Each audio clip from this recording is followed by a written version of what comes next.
আমাদের আসলে এখানে কন্টেন্ট যেগুলো আছে, কন্টেন্টের ভিতরে স্যারের লেখাগুলো অনেক হিজিবিজি, আগামাথা কিছু নাই।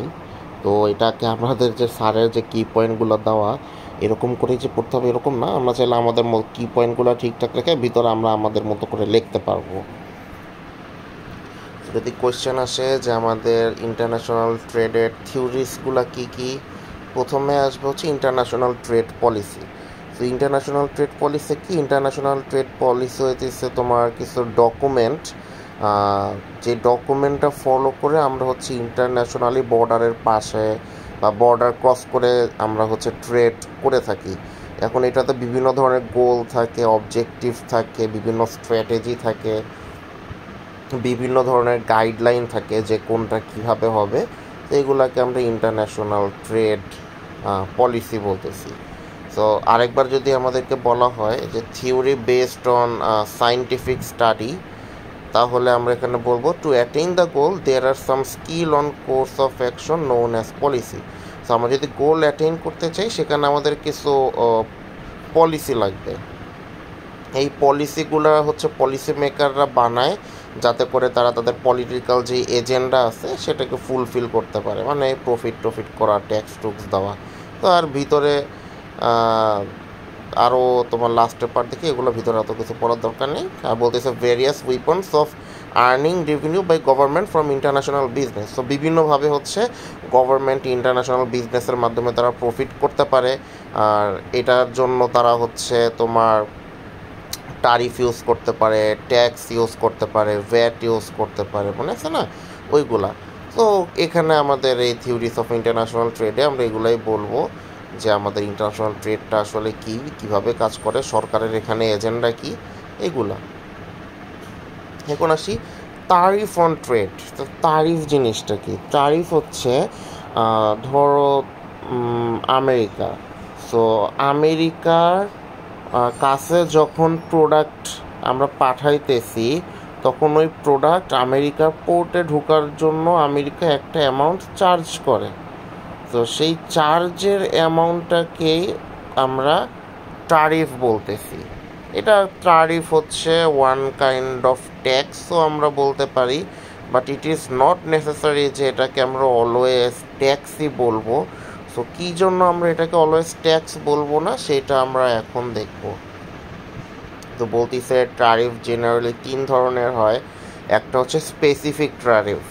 সো স্পেসিফিক ট্যারিফ কোনটা? স্পেসিফিক ট্যারিফ হচ্ছে লাইক ট্যাক্স, যে একটা তোমার একটা অ্যামাউন্ট, একটা লামসাম অ্যামাউন্ট তুমি যত ইম্পোর্ট করবা সেই যে প্রতিটা প্রোডাক্টের ইউনিট আছে সেই প্রতিটা প্রোডাক্টের ইউনিটের উপর আলাদা আলাদা করে তোমার ট্যারিফ পড়ে। যেরকম তুমি একটা এয়ারক্রাফট আনতেছো, তো সেই এয়ারক্রাফটের উপর ইন্ডিভিজুয়ালি একটা ট্যারিফ পড়বে, একটা ট্যাক্স পড়বে। এইটা তোমার আমাদের প্রোডাক্ট কোয়ালিটি অনুযায়ী, মানে নেসেসারি গুডস, লাক্সারি গুডস, এই অনুযায়ী ডাবল, ট্রিপল, 4 গুণ, 5 গুণ, 10 গুণও হইতে পারে। দেন হচ্ছে অ্যাড ভ্যালোরাম।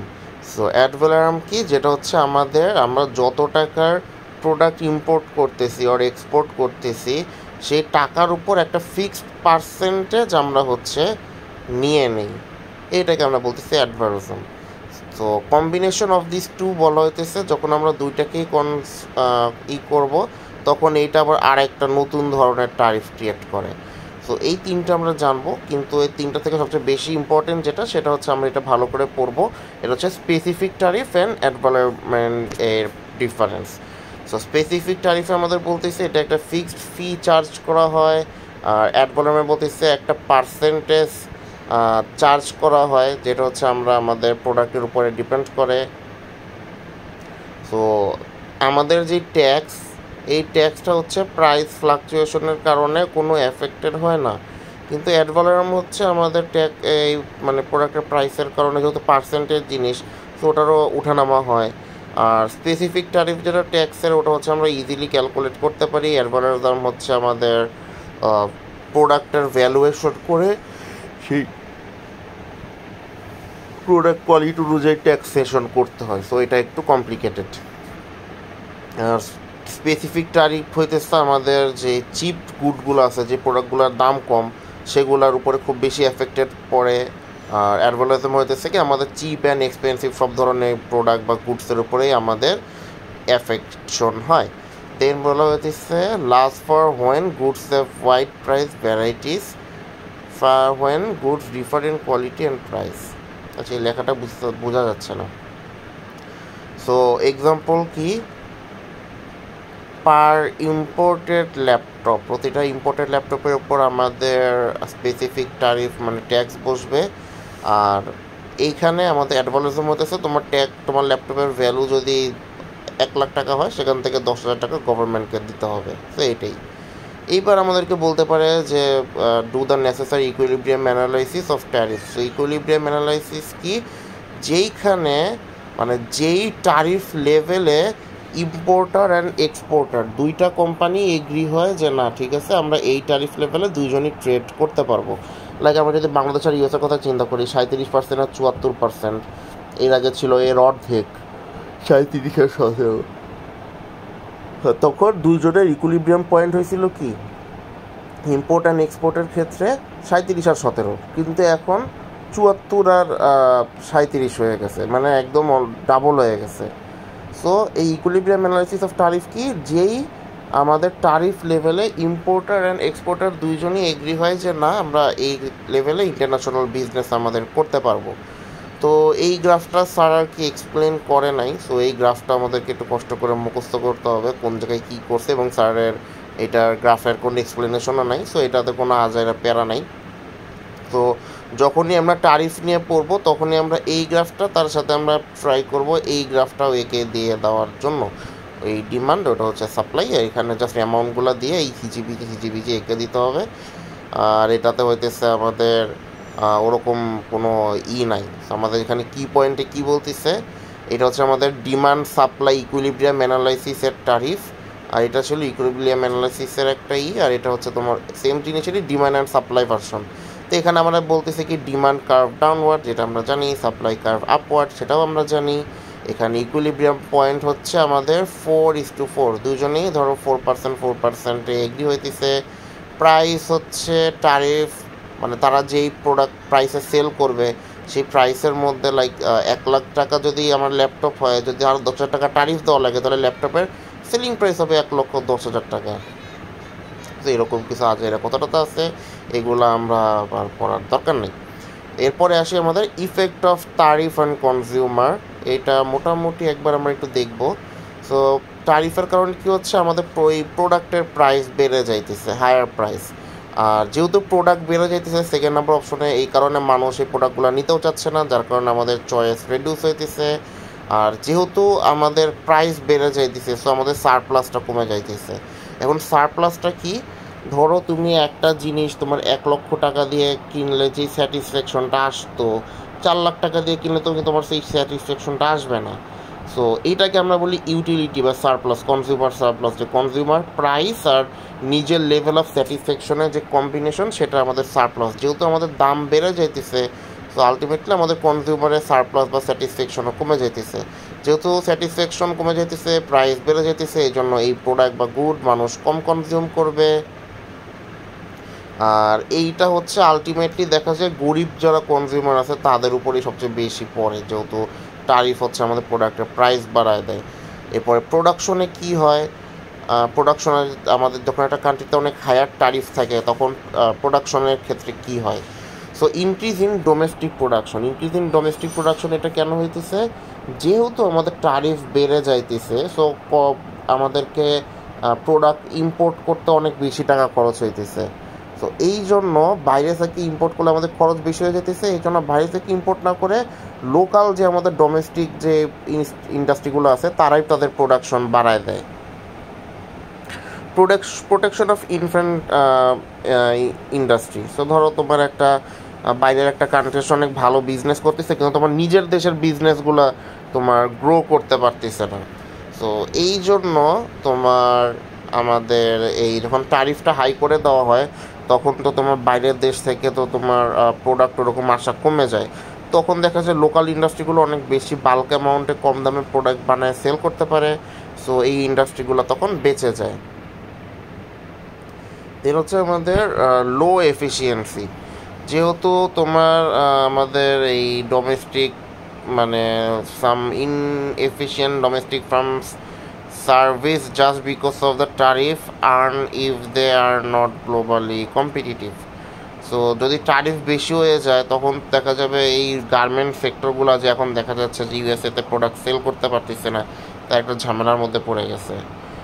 এরপরে লেখা আছে কাউন্টেস মুভমেন্ট, কভারেজেস মুভমেন্ট। আচ্ছা, সিইং বেটার প্রফিট অপরচুনিটি পার প্রডিউসার্স মে কাউন্ট। আচ্ছা, যেহেতু আমার এখন মানুষ বাইরের প্রোডাক্ট দামের অনেক কমায় দিছে, সো এই সুযোগটা কাজে লাগে আমাদের দেশি ম্যানুফ্যাকচারার যারা আছে তারা হচ্ছে তাদের প্রোডাকশন বাড়ায় দিয়ে বেশি করে সেল করে লাভ করতে পারবে। রিস্ক অফ কম্পিটেন্সি, যেহেতু আমাদের বাইরের দেশের প্রোডাক্টগুলো অনেক কম আসবে, যেহেতু প্রোডাক্ট বেড়ে গেছে, এই কারণে আমাদের কিন্তু রিস্কটা মানে আমাদের নিজেদের ইন্ডাস্ট্রির যে রিস্কটা আছে সেটা কিন্তু আমাদের হয়ে যাবে, রিস্কটা কমে আসবে। এরপর আমাদেরকে বলে impact of tariff. So impact of ট্যারিফের ক্ষেত্রে তুমি এই ইফেক্ট অন কি জানি বলে, effect of on consumer on production, এই কি পয়েন্টগুলো লিখে দিলেই হবে। এটার জন্য আমাদের আর ভিতরের এইসব আজাইরা জিনিস পড়ার কোনো দরকার নাই। এইবার আসি, এটা না, এটাও খুব একটা ইম্পর্ট্যান্ট কিছু না, international monetary system. So international monetary system বা ইন্টারন্যাশনাল ট্রেডটা কীভাবে হয় এইটা আমরা একটু দেখব। সো ধরো তুমি বাইরের দেশ থেকে একটা গাড়ি আনবা, তো তুমি গাড়িটা কীভাবে আনবা? তোমাকে তো বললেই বাইরের দেশে একটা গাড়ি পাঠিয়ে দিবে না। তো এখন এটার জন্য কি করতে হয়, ব্যাংকে একটা নিয়ম আছে, যে ব্যাংকের নাম হচ্ছে সেই সিস্টেমের নাম হচ্ছে এলসি। এলসি মানে হচ্ছে letter of credit. So letter of ক্রেডিটটা কীরকম, তোমার একটা থাকবে, তুমি হচ্ছে বায়ার আর বাইরের দেশে আছে সেলার। সো বায়ার অ্যান্ড সেলারের মধ্যে একটা এগ্রিমেন্ট হবে, সেই এগ্রিমেন্টে এইটা বলা হবে যে কীভাবে কতদিনের টাকা পরিশোধ করা হবে, কি কি গাড়ির কীরকম কন্ডিশন থাকতে হবে, সকল কিছু উল্লেখ থাকতে হবে। উল্লেখ থাকার পরে তুমি একটা ব্যাংকের কাছে যাবা, ব্যাংকের কাছে কি তুমি এলসি খুলবা। সো তোমার ব্যাংকের নাম ধরো south east bank. South east ব্যাংকে তুমি যেহেতু বায়ার, সাউথ ইস্ট ব্যাংক যেহেতু তোমার ব্যাংক, এই জন্য এই ব্যাংককে আমরা বলবো ইস্যুইং ব্যাংক। আর ধরো তোমাকে হচ্ছে আমেরিকা থেকে হচ্ছে গাড়িটা পাঠানো হচ্ছে। সো আমেরিকায় যারা আছে, যে সেলারটা আছে, সেই সেলারও তার একটা ব্যাংকের কাছে যাবে, আমেরিকান একটা ব্যাংকের কাছে যাবে, সেই ব্যাংকটাকে আমরা বলবো অ্যাডভাইজিং ব্যাংক। তো সে অ্যাডভাইজিং ব্যাংককে এরকম কন্ডিশনের ডকুমেন্টেশন দিবে, আর তুমি সাউথ ইস্ট ব্যাংকে তোমাদের ডকুমেন্টেশন দিবা। আর এরপরে সেই সেলার কি করবে, তোমার কাছে গাড়িটা পাঠিয়ে দিবে। গাড়িটা আসার পরে তোমার ব্যাংক চেক করবে যে গাড়িটার যেরকম কন্ডিশন বা যেই রুলস রেগুলেশন বা ডকুমেন্ট অনুযায়ীভাবে আসার কথা, সেই অনুযায়ী তুমি হাতে পাইছো কিনা। তো সেই অনুযায়ী তুমি যদি হাতে পেয়ে যাও, তখন ব্যাংক, তুমি ধরো সাউথ ইস্ট ব্যাংকে আগে থেকে তোমাকে টাকা দিয়ে রাখতে হবে, সাউথ ইস্ট ব্যাংক ওই টাকাটা ডলারে কনভার্ট করে আমেরিকার ওই মানে লোকের ওই ব্যাংক, যেটা সাপোজ ধরো জেপি মর্গান, সেই জেপি মর্গানের ব্যাংকে, ফাইন্যান্সিয়াল ইনস্টিটিউশনে তোমার টাকাটা পাঠিয়ে দেবে, সেলার তখন টাকাটা পেয়ে যাবে। কিন্তু যদি এরকম হয় তোমাদের কন্ডিশনে যেরকম বলা ছিল গাড়ি তুমি ওই অনুযায়ী পাও নাই, সেই ক্ষেত্রে তোমার ব্যাংক আর ওদেরকে টাকা পাঠাবে না, ট্রেডটা তখন ক্যান্সেল হয়ে যাবে।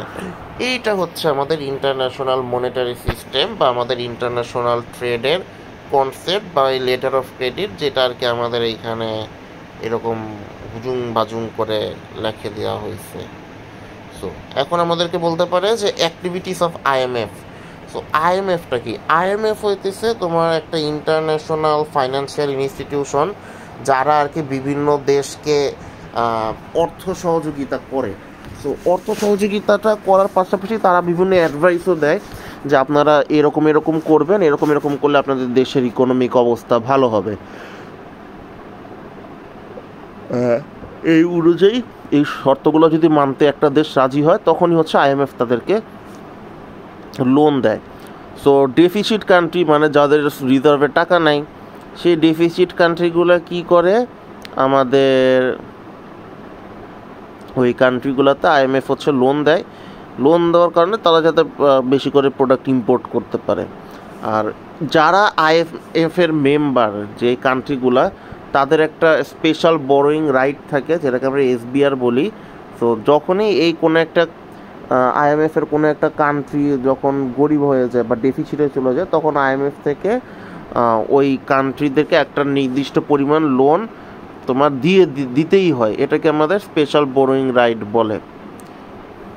আর বাকি দুই যেটা আছে এটা আমাদের পড়ার দরকার নেই, এটাও পড়তে হবে না। আচ্ছা, এক্সচেঞ্জ রেটটা কি? এক্সচেঞ্জ রেট হচ্ছে আমাদের যে ফরেন কারেন্সি, সেই ফরেন কারেন্সি আসলে আমাদের দেশের তুলনায় এটা রেশিওটা কি, মানে যেরকম $1 = 120 টাকা। সো এইটাকে আমরা বলতেছি এক্সচেঞ্জ রেট। সো 120 টাকা মানে কি 120%। তো এইটার জন্য আমরা কি করতে পারি, এটাকে আমরা কীভাবে বের করতে পারি, সেটা হচ্ছে আমাদের ভ্যারিয়েবল কোয়ান্টিটি। দুইটা দেশের যখন আমরা কম্পেয়ার করব তখনই আমরা বুঝে যাব। তো ফার্স্ট অফ অল এটা বোঝার জন্য এক্সচেঞ্জ রেটের আমাদের কিছু থিওরি দেখতে হবে। তো এক্সচেঞ্জ রেট ডিটারমাইন করার জন্য সর্বপ্রথম যে থিওরিটি ইউজ হইতো সেটা হচ্ছে 1876 থেকে 1913 সাল পর্যন্ত গোল্ড স্ট্যান্ডার্ড থিওরি। তো গোল্ড স্ট্যান্ডার্ড পার থিওরিতে বলা হয় যে একটা দেশের কাছে যেই পরিমাণ গোল্ড আছে সেই গোল্ডের উপরে হচ্ছে গিয়ে আমাদের যে কারেন্সি, সেই কারেন্সির ভ্যালুটা নির্ধারিত হবে। সো ধরো তোমার কাছে 100টা গোল্ড আছে, তোমার কারেন্সির ভ্যালু হবে 100। আর কারো কাছে 2টা গোল্ড আছে, তার কারেন্সির ভ্যালু হবে 2 ইন্টারন্যাশনাল ট্রেডের ক্ষেত্রে। সো এইটাকে আমরা গোল্ড স্ট্যান্ডার্ড থিওরি বলতেছি। যার কাছে যত বেশি গোল্ড আছে তার কারেন্সির ভ্যালু তত বেশি, যার কাছে যত কম গোল্ড আছে তার কারেন্সির ভ্যালু তত কম। ওকে, এরপরে আছে পারচেজিং পাওয়ার প্যারিটি থিওরি। সো পারচেজিং পাওয়ার প্যারিটি থিওরি বলা হয় যে একটা দেশে আমরা এটা আমরা কম্পেয়ার করব কোনো একটা আমাদের গুডসের উপরে ডিপেন্ড করে। তো এটাকে কীভাবে আমরা কম্পেয়ার করতে পারি, সাপোজ আমরা গরুর বিফের কথা চিন্তা করি। 1 কেজি বিফ বাংলাদেশে হচ্ছে 750 টাকা, ইন্ডিয়াতে 224 টাকা।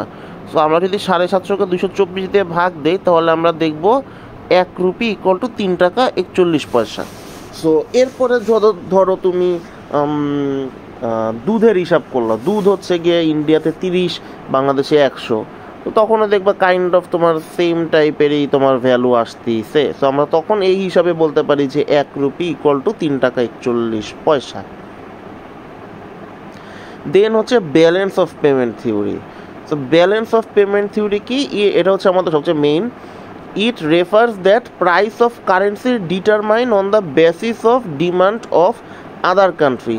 সো যেই দেশের যেই গুডস ও সার্ভিসের ডিমান্ড যত বেশি, তাদের কারেন্সির ভ্যালু তত বেশি হয়।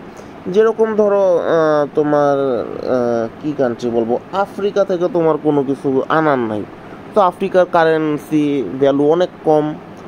আমেরিকার কাছ থেকে সবাই কিছু না কিছু নিতে পারে, সো আমেরিকার ডলারের কারেন্সি অনেক বেশি, মানে ভালো। এখন যদি বলতে পারো সবচেয়ে দামি কারেন্সি কোনটা, দামি কারেন্সি হচ্ছে কুয়েতের দিনার মনে হয় বলে। সো ওদের কাছে তেল আছে, যদি তেলের সবার ডিমান্ড। সো এই কারণে মনে করো এক কুয়েতি দিনার তোমার হচ্ছে প্রায় 350 টাকার কাছাকাছি। সো এটাই বলা হইতেছে যে যেই দেশের তোমার ডিমান্ড যত বেশি, সেই দেশের কারেন্সির ভ্যালুও তত বেশি হবে। এখন অ্যাগ্রিগেট ডিমান্ড আর অ্যাগ্রিগেট সাপ্লাই কি? অ্যাগ্রিগেট ডিমান্ড হচ্ছে একটা ইকোনমিতে টোটাল যে ডিমান্ডটা করা হয় সেটাকে আমরা অ্যাগ্রিগেট ডিমান্ড বলি। একটা ইকোনমিতে টোটাল যে প্রোডাক্ট বা গুড সাপ্লাই দেওয়া হয় সেটাকে আমরা অ্যাগ্রিগেট সাপ্লাই বলি। তো এটার একটা ইকুইলিব্রিয়াম আছে, এই যেটা আমরা সারা জীবন ইকোনমিক্সে পড়ে আসছি। এটা জাস্ট একে দেখাই দিছে, এটা আজাইরা জিনিস, এটা আমাদের পড়তে হবে না।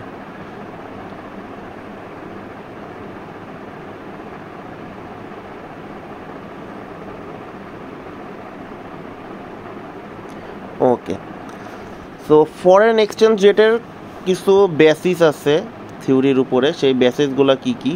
কয়েক ধরনের আমাদের এক্সচেঞ্জ রেট থিওরি আছে। প্রথমটা হচ্ছে ফিক্সড এক্সচেঞ্জ রেট।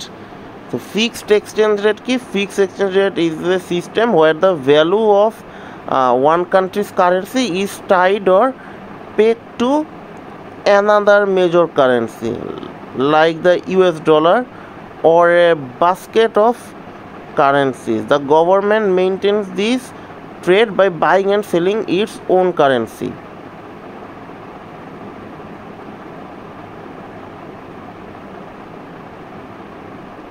ওকে, সো ফিক্সড এক্সচেঞ্জ রেট কি? যখন একটা দেশ তাদের কারেন্সিকে অন্য দেশের উপর জোর করে চাপায় দেয়, লাইক আমেরিকা করে কি যে না, পুরো পৃথিবীতে ট্রেড হইতে গেলে ইউএস ডলারেই হইতে হবে, ইউএস ডলার ছাড়া কোনো ইন্টারন্যাশনাল ট্রেড হবে না। তো এই ক্ষেত্রে তোমার ডলারের যে ভ্যালু সেটা কিন্তু প্রায় ফিক্সড আমরা বলতে পারি। আমরা কিন্তু দেখবো না যে ডলারের ইউএসএতে ভ্যালু খুব বেশি ওঠানামা করতেছে। তো ফিক্সড এক্সচেঞ্জ রেট আমরা এরকম বলতে পারি যখন কোনো একটা কান্ট্রির কারেন্সি তোমার মানে হয়ে যায়, ফিক্স হয়ে যায়। সো এটা কি করে, আমেরিকা নিজেদেরই ডলার অন্য দেশের কাছে বিক্রি করে, তাদের কাছ থেকে আবার নেয়, এর মাধ্যমে তারা হচ্ছে একটা ফিক্সড রেট মেনটেন করার ট্রাই করে যে ডলারের ভ্যালু বাংলাদেশে 120 টাকা, তোমার ইন্ডিয়াতে 80 টাকা, ইন্ডিয়ার কাছে কম সেল করতে পারে, বাংলাদেশের কাছে বেশি সেল করতে পারে, এইটাকে আমরা ফিক্সড এক্সচেঞ্জ রেট বলতেছি। ফ্লোটিং এক্সচেঞ্জ রেট কি? ফ্লোটিং এক্সচেঞ্জ রেট হচ্ছে যখন একটা ইকোনমিতে সাপ্লাই আর ডিমান্ডের বেসিসে আমাদের ভ্যালু ওঠানামা করে। তো যখন আমাদের ধরো এখন চায়নার যেই ইয়ান না কি জানি নাম, যাই হোক, তো ওইটার উপর কিন্তু তোমার আস্তে আস্তে ডিমান্ড বাড়তেছে, যার কারণে চায়নার ওইটার ভ্যালু কিন্তু কারেন্সির ভ্যালুও কিন্তু আস্তে আস্তে বাড়তেছে, কারণ ওদের ডিমান্ড বাড়তেছে আস্তে আস্তে পুরো পৃথিবীর কাছে। কারণ আমেরিকা অনেক কাহিনী শুরু করছে, মানুষ এখন চায়নার দিকে ঝুঁকতেছে, তো চায়নার কারেন্সি ভ্যালু বেড়ে যাইতেছে। ভ্যালুটা বেড়ে যাইতেছে কেন? ভ্যালু বেড়ে যাচ্ছে কারণ ওইটার ডিমান্ড বেশি আর তারা সাপ্লাইটা কমায় দিচ্ছে, যার কারণে ওদের কারেন্সির ভ্যালু বেশি হয়ে যাচ্ছে। ফ্লেক্সিবল এক্সচেঞ্জ রেট কি? ফ্লেক্সিবল এক্সচেঞ্জ রেট হচ্ছে আরেকটা ইসেনশিয়ালি তোমার টাইপ, যেখানে আমাদের যে কারেন্সি আছে এটা অনেক বেশি ফ্লাকচুয়েট করতে পারে। যেটা মানে এটাই হচ্ছে আমাদের বাংলাদেশে হয় ফরেন এক্সচেঞ্জ মার্কেটের উপরে ডিপেন্ড করে। ফরেন এক্সচেঞ্জ মার্কেটে যদি আমরা তোমার বেশি কিনতে পারি সেই ক্ষেত্রে এক ধরনের ভ্যালু হবে, যদি কম কিনতে পারি যদি কম কিনি সেই ক্ষেত্রে আরেক ধরনের ভ্যালু হবে। লাইক জাপানের কিন্তু কোনো কিছু ইম্পোর্ট করার নাই আমেরিকার কাছ থেকে, রাইট? বাট জাপানে সবজি টবজি মাংস টাংস এগুলো ইম্পোর্ট করতে পারে। সো আর কি তারা যাদের কাছ থেকে যেটা ইম্পোর্ট এক্সপোর্ট করে সেই অনুযায়ী আর কি আমাদের তোমার এই এক্সচেঞ্জ রেট যেটা আছে ওটা হচ্ছে গিয়ে চেঞ্জ হইতে থাকে। কাইন্ড অফ বলতে পারো যে আমাদের কিছুটা ফ্লোটিংয়ের সাথে মিল আছে, বা এটা একটু ফ্লেক্সিবল, কাইন্ড অফ সেমই বলা যায়। ওকে, আমাদের একটা ফরেন এক্সচেঞ্জ মার্কেটে কারা কারা কাজ করে হচ্ছে কর্পোরেট মানে বিজনেস এন্টারপ্রাইজ, বিভিন্ন ইন্ডিভিজুয়াল ইউজারও থাকতে পারে, like importer exporter, commercial bank থাকে। এর মধ্যে ইস্যুইং ব্যাংক কারা আমরা পড়ছিলাম যে ইম্পোর্ট যে করে তাদেরটাকে বলা হয় হচ্ছে ইস্যুইং ব্যাংক। মানে তুমি গাড়ি কিনতেছিল, তোমার ব্যাংকে বলা হবে ইস্যুইং ব্যাংক, আর যে গাড়ি সেল করতেছিল তার ব্যাংকে বলা হবে অ্যাডভাইজিং ব্যাংক। ওকে, তো যেখানে আমরা ছিলাম, তো আমাদের পার্টিসিপেন্ট ফরেন এক্সচেঞ্জ মার্কেটে পার্টিসিপেন্ট কারা আমাদের কর্পোরেট আর individual, commercial bank, central bank, authorised dealer. Authorised dealer কারা? অথরাইজড ডিলার হচ্ছে যারা আমাদের ওই ডলার আমাদের কাছে বেচা কেনা করতে পারে। ওকে, এরপরে আসলে আমাদের রেপুটেশন রেট। তো রেপুটেশন রেটটা কি? The percentage of the income of the foreign exchange can lane to his or her domestic country. Nation can open resident foreign currency account to deposit or withdraw foreign currency. ধরো তুমি হচ্ছে বাইরে কোনো একটা কান্ট্রিতে গেলা, তো বাইরে একটা কান্ট্রিতে যাওয়ার পরে তোমার ওইখানে অনেক ইনকাম আছে, তুমি ওই দেশের কাছে ওই দেশে তোমার ব্যাংকে টাকা না রেখে তুমি বাংলাদেশের কোনো একটা ব্যাংকে তোমার অ্যাকাউন্ট খুলে এইখানে তোমার টাকাটা রাখবা। সো এইটার বিনিময়ে তোমাকে যে একটা রেট দেওয়া হবে, চাইলে তুমি যে কোনো সময় ওই ডলারটা উইথড্র করে নিতে পারবা, তো যেহেতু ডলার রাখতিছো, সো এই কারণে তোমাকে একটা অ্যামাউন্টে তোমার যেটাকে ইন্টারেস্ট দেওয়া হবে, যেটাকে আমরা রেপুটেশন রেট বলতেছি। ওকে, ম্যাথ তো আর বসকে আর ম্যাথ কি দেখাবো, বস ইনশাল্লাহ ম্যাথ একা এমনিই পারবে। এরপরে আমরা সেকেন্ড পার্টে যাব।